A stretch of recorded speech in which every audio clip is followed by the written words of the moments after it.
3 la ñu jox préfet suñu dossier kon am na lu leerul le 3 normalement simultanément instantanément préfet waroon na mën a jox lan mooy cëru SEDA wante su dee le 5 la ñu cacheté nii ci la jot suñu dossier te moom lañ ko jox te moom la ñu sikk je dis lii mënu leer juge bi su doon bëgg na leeral day leeral tënku ci kaw loi tënku ci kaw logique tënku ci kaw ay fait amul dara lu gën a mën a leer que récépissé amul dara lu mën a gën leer que bordereau amul dara lu gën a mën a leer loolu yooyu soo bàyyee yooyu yëpp nag ñëwaat bëgg a appuyé wu ci loo xam ne mooy waxu préfet parce que préfet moo jox SEDA may fàttali opinion ni amul 2 guichets dafa am solo ñu insisté ci amul ñaari guichet au moment de la réception des dossiers amul nga joxe benn ci préfet jógewaat foofu dox dem joxe SEDA benn dossier ngay joxe te yaa ko jox préfet moom moo ko jël te ñun ci sunu cas jël na ñaari fan def li ko neex transmettre beneen dossier bi donc copie bi mu yor mu transféré ko jox ko SEDA kon lëndëm bii fii ci bureau préfet depuis lors moo continué lëndëm lii leer na nañ sénégalais xam na li ñu xew ñun xam nañ li xew lii c'était simplement fait sciemment pour tout simplement éliminer suñu candidature préfet waxul dëgg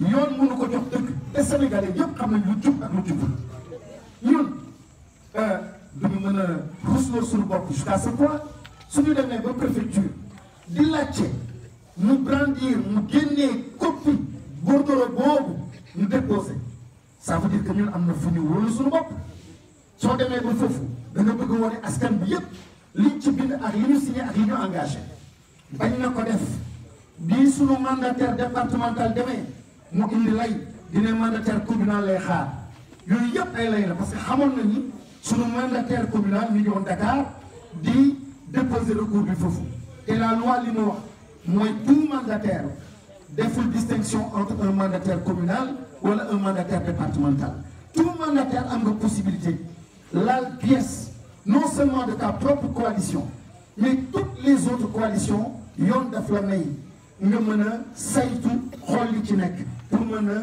fonder simplement yow sa bopp nga am gis-gis boo xam ni li la móor la li la doy la kon sumay mbokku sénégalais ak sénégalaises yëpp suñuy compatriotes lii moo xew du yoon du dëkk ñun nag nous sommes ay républicains dinañu respecter suñuy institution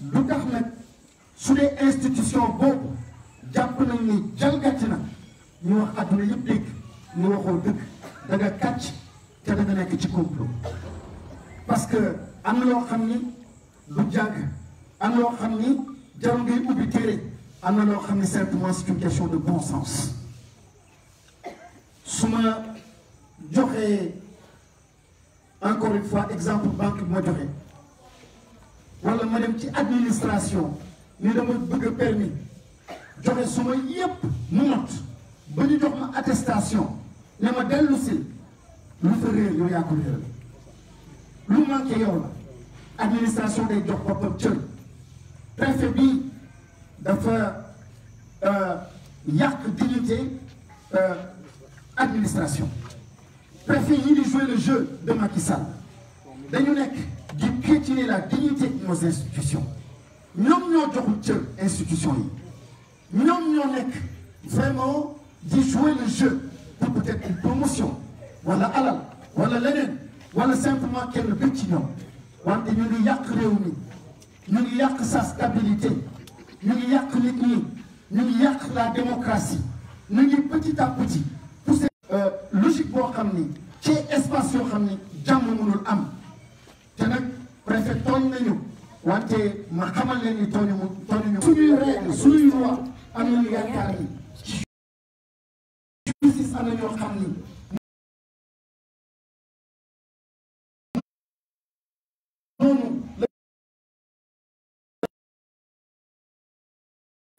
sénégalais yëpp na pas seulement ci lu ñu ànd ak dal dam ko ñaan bu baax gis keroog seen barbarie extrême bi ñu def fii keroog ci lu ñuy laajte simplement benn bourdon projet ñu tontu ñu ak violence ay blessures yoo xam ni nit mënoon na ci faatu responsabilité boobu moo diis moo tax nay ñaan su may mbokk kii dugg surtout les jeunes ak jigéen ñi ñu teelu ñu déglu ma ñu déglu aussi la Cour suprême li mu nar a wax su yenoo maanaa laa wax alhamdulilah dinañu dégg li ñu war a dégg su yenoo maanaa kenn mënul attan kenn mënul nangu ñu teg la fen nga war ko muñ war ko supporter man duma ko nangu kenn du ko nangu wante toutes les voies de recours nañ ko épuiser am yaakaar encore une fois il y a des Sénégalais qui sont dignes des Sénégalais qui sont intelligents de vrais patriotes ils sont de la justice mais may wax suñu mbokk kii dugg nañu yeewu xam ce qui se passe ils ont été témoins des événements de 2008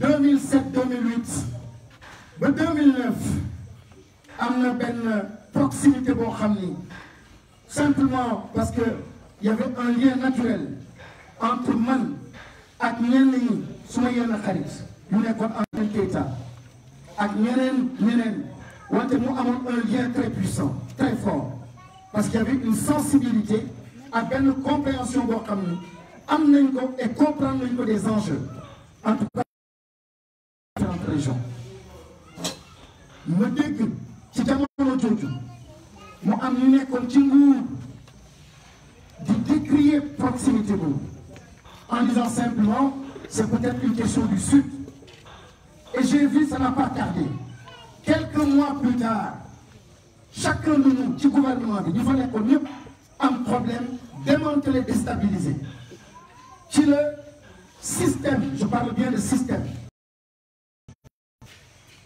mooy brisé et en haut déstabilisé ki nekkoon ci nguur gi dans le sud on a vu la même chose li tax may wax lii dama bëgg que nos parents de Kédougou ñu ubbi seen bët xam ni il ne s'agit pas de Guirassy il s'agit aujourd'hui d'un système qui s'organise parce que c'est dangereux pour eux peut-être que les enfants de cette au développement du système à l'accompagner à l'orienter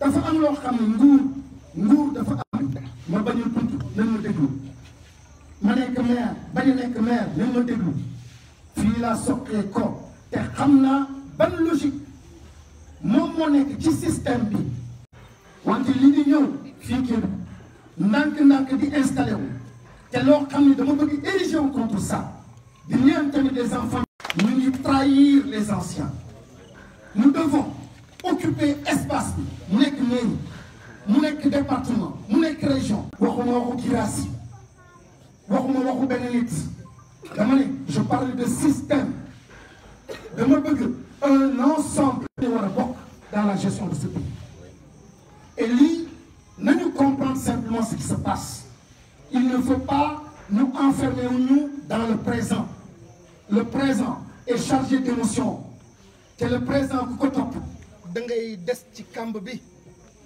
mais nañu jël recul xool démb xool lii di ñëw lii pexe la depuis ce matin suma avocat bi ma ko jotee am procureur général bi fa nekkoon li mu doon wax ci njëlbéen ak tey jii da ngay sentir nettement ni pression jóge na ci kaw pour mu ëlbati vestam am leneen beneen doxalin boo xam ne moom la waroon am te moom la am résultat yi man bettu ma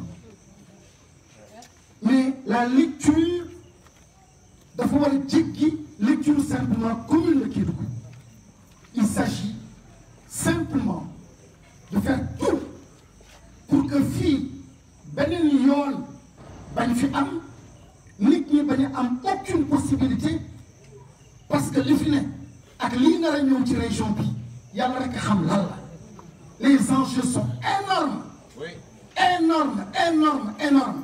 Et je vois lampe bu mu faq nit, bâtiment bu mu faq nit. Loolu yëpp dina fi am, gratte-ciel dina fi am, du yàgg. Wante ça se fera sans les enfants de Kédougou. Et c'est ça le malheur. Oui. Plus on avance, plus ils injectent de l'argent ici, plus il y a des pauvres ci Kédougou.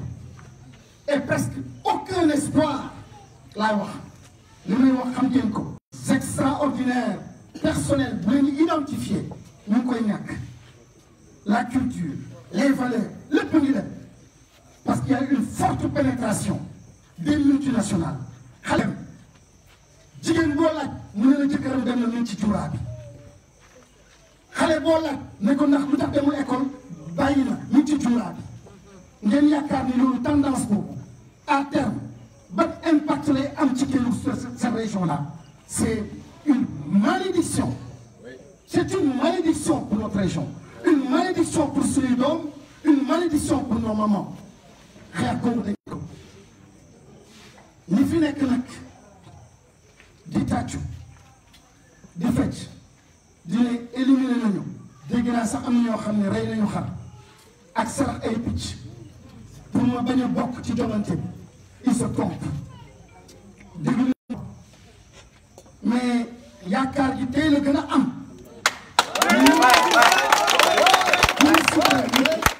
am naa yaakaar parce que dafa am loo xam ne dafa leer nañ dafa leer nañ mënuma gëm ni ñu bañ a bokk avec tous les dossiers yoo xam ne am nañ ko mënuma gëm ni arrivé à un certain niveau ni ou à tous les niveaux que ça peut être ça comme résultat gëmuma ko. Ils ont peur de toi. waaw suñu ragalee tamit yàlla ngi fi pour ñëpp suñu ragalee am na ay Sénégalais yoo xam ne yaakaar naa ni ils diront le droit moo tax je ne perds pas espoir. Jamais. Plus ils font ça plus may gën a am réconfort parce que borom bi dafa doy waar borom bi day jaar ci lëndëm pour que lumière bi mu nekk une lumière épuisante. Actuellement suñu victoire ñoo ngi koy xaaree ci suñu borom ñoo ngi koy ñaan yàlla te yaakaar nañu tamit dañ ko am elle sera épuisante, éclatante. te dinañu xam parce que Sénégalais yëpp ñu déglu à l'international on nous suit et ici dans la région on suit. maa ngi wax aux militants de la coalition Yewwi Askan Wi nañu rester mobilité notre façon de nous battre yóbbu nañu ba taxaw tey jii opinion nationale internationale di taxaw di porter un regard sur ce qui se passe ici c'est déjà une victoire. may ndam ñu ngi war a rus mais quel que soit le résultat la conscience est déjà tranquille. La conscience est totalement tranquille. Il y a des populations. La conférence nationale des leaders vont internationaliser le combat. Ils vont se battre aussi à nos côtés au niveau national et au niveau international. Li, ça ne fait que commencer.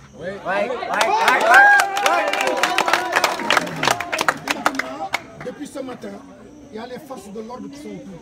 Ils n'ont pas peur. Pas peur. On va casser la gueule au préfet. Casser la gueule au préfet. Il a peur. Thierno Souleymane, tu nous verras. Tu nous trouveras sur ton chemin. La fois dernière, ils vous ont provoqué.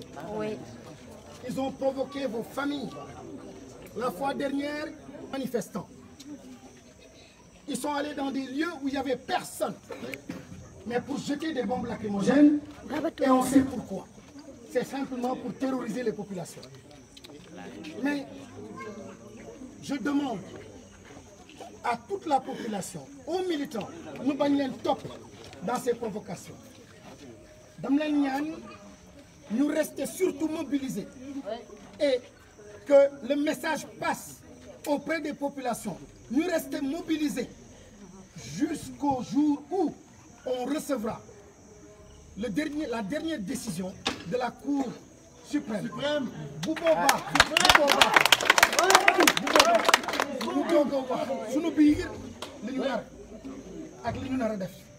mais na leer d'ores et déjà kenn duñu xoxatal kenn duñu tiital kenn duñu ëlbatiloo loo xam ne mooy dëgg bi maa ngi ñaan ñëpp nag dama bëgg ñu dégg ma bu baax bugguma kenn gaañu te barbarie boo xam ni keroog gis naa ko dugg ci famille yoo xam ni ay sumay papa sumay yaay yu toog di wir toog seen coin am na loo nar am na loo bëgg je ne veux pas jamais on va se battre les raisons sont là. Merci. On sera à côté de toi. C'est clair. Je serai là, Inch'Allah. Allez, Président. Depuis ce matin, il y avait beaucoup d'anxiété, beaucoup de stress. Nous avons pris dans le khar, mais nous avons sant bu baax dafa doy waar yàlla nu muy defee xeexam dafa doy waar dafay sàkk toujours ñaari waaw ñaari nag su ko sàkkee dafa bëgg nga gis valeur lii di ñëw valeur lii di ñëw lañu sunu borom bëgg woon moo tax jaar-jaar gi def nii mais di sant am na kenn kuy wax ni les combats yu ñuy gagné c'est pas parce qu'on est plus rapide ou plus fort. Généralement, les combats qui sont gagnés, moi les combats on n'abandonne jamais. Ouais. Combat de vie. On n'abandonne jamais, on n'abandonnera jamais. Combat de vie. Combat de vie. Combat de vie. Au-delà de Kédougou, il s'agit du pays du Sénégal. Dañu am gis-gis. Dañu am gis-gis pour le pays. Je dis, je suis du milieu rural. Dama xam lan la béykat di dund. Dama xam pour dem dans un village chez moi, je sais. Dama xam lan mooy ndox. Pour avoir une vision du pays. Ñàkk générosité weesuwul par exemple président de la République gis-gisam yam jam ñaajo. Ndeysaan. Notre collègue président Fall mu am ñu dàq ko. moom laay waxaat fii. mooy gis-gis bi dafa gàtt Kédougou. wax tamit ak sama mbokk des autres régions de la périphérie. mu nekk Matam mu nekk Kaffrine feneen. il faut ñu gëm suñu bopp. xam ni le pays a besoin de vision nouvelle. profond. ñu am la possibilité et surtout l'audace et la générosité. ñaari wax yooyu dañoo am solo pour man. audace mooy nga mën a jël. Une région comme Kédougou est la capitale du Sénégal. Oui. Depuis 2007, tu sauves le pays. Tu ne sauves pas les gens de Kédougou. Tu sauves le pays. Tu sauves le secteur privé national. Les chemins de fer entre le Mali et le Sénégal. Chemins de fer, toutes les infrastructures. Les Pouninek, Djambi, non seulement pour la région, mais de Dakar à Kédougou. L'impact serait totalement structurant.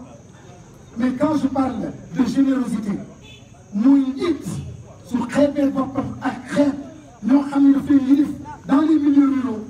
Pour moi, ce fait le même nom, c'est trop gros, c'est trop risqué, c'est trop généreux que de penser à une telle éventualité. À Yénen. Que l'audace revienne. Nous sommes des citoyens sénégalais à part entière. Nous devons participer activement à la gestion de ce pays. Mais ça passe par un sacrifice. Nous baillons Khalis de palais. Nous baillons Macky Sall de Nyon. Au dernier moment, comme j'ai vu il y a 2-3 jours, les bourses familiales. Nous disons comme nous simplement 25 000 francs. Depuis presque combien de mois, elles n'ont pas perçu. Nous sommes à 1 mois des élections. Aujourd'hui, les cas sont là, remplis pour dire 25 000 francs. C'est une insulte. Et c'est le moment que nous sommes là. Parce que pour notre famille,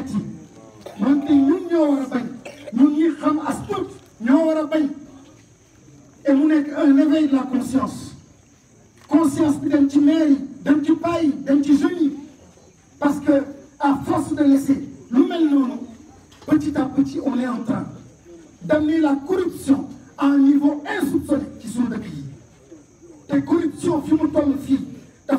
corrompre les âmes, corrompre les consciences, corrompre nit ñi, corrompre xale yi, corrompre mag yi, corrompre imam yu bëri, corrompre ay mag yu bëri.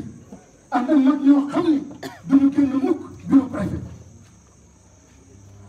lu am ñoom la ñu njëkk gis lu jënteeg ñoom ñu buux leen xaalis wala ñu jël car président de la république recevoir leen ànd ak ay jigéen ak benn maire boo xam ne xam ngeen ko ñu ne venir avec de l'argent dugal cette poche ils trahissent encore les populations de Kédougou. Il faut de la vigilance. li ñuy wax ci jaaranke doo fa ñu ne ma doo fa daatu ma. la ñu wax ak jeunes yi mais nañu wax ak mag ñi dama bëgg wax joo xam ne mag bu ci gisul boppam mag bu ci gis boppam nag na xam ne moom lay waxal. waaw mag buy trahir population baaxul. day tas réew. mag bu dul wax dëgg baaxul. te dëkk bi ñoom xëy na xamuñu wala yaakaar nañu xamuñu leen mais on les connaît. ñu tuddee seen bopp yenn saa yi.